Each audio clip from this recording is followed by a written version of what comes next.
2023 সালে ইসরায়েলের হামাসের হামলার 1000তম দিন পূর্তি উপলক্ষে জেরুজালেমে বিক্ষোভ করেছে ইসরায়েলিরা।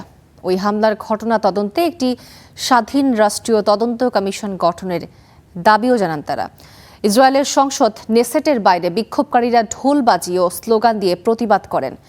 বিক্ষোভকারীরা গাজায় বন্দী অবস্থায় নিহত ইসরায়েলি জিম্মিদের ছবি প্রদর্শন করেন। বিক্ষোভকারী একটি বড় বক্স বহন করেন যাতে লেখা ছিল 1000 Days of Shiva, যার অর্থ হলো শোকের সহস্র দিন। পরে পুলিশ তাদের সরিয়ে দেয়।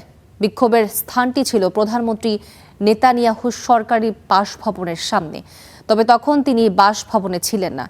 7 অক্টোবরের হামলায় প্রায় 1200 ইসরায়েলিকে হত্যা করে স্বাধীনতাকামী হামাস যোদ্ধারা।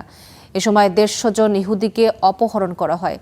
গাজা শান্তি চুক্তির পর যাদের সবাইকে মুক্তি দেয় হামাস।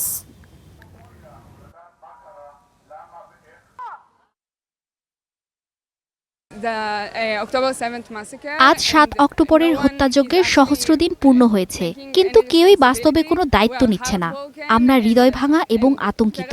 আমরা এখানে এসেছি দাবি করতে যে কেউ সরকার, যে কেউ দায়িত্ব নিক, যাতে আমরা সবকিছু আবার ভালোভাবে করতে পারি এবং আমরা আবারও শ্বাস নিতে পারি। আমরা ইসরায়েল সরকারের কাছে একটি স্বাধীন তদন্ত কমিশন গঠনের দাবি জানাচ্ছি, যাতে জানা যায় কি ঘটেছিল এবং কোন নীতিগুলো এই ভয়াবহ ট্র্যাজেডি 7 অক্টোবরের হত্যাযজ্ঞের দিকে নিয়ে গিয়েছিল। আমরা ইসরায়েল সরকারের কাছে একটি স্বাধীন তদন্ত কমিটি গঠনের দাবি জানাচ্ছি, যাতে জানা যায় কি ঘটেছিল এবং কোন নীতিগুলো এই ভয়াবহ ট্র্যাজেডির দিকে 7 অক্টোবরের হত্যাযজ্ঞের দিকে নিয়ে গিয়েছিল।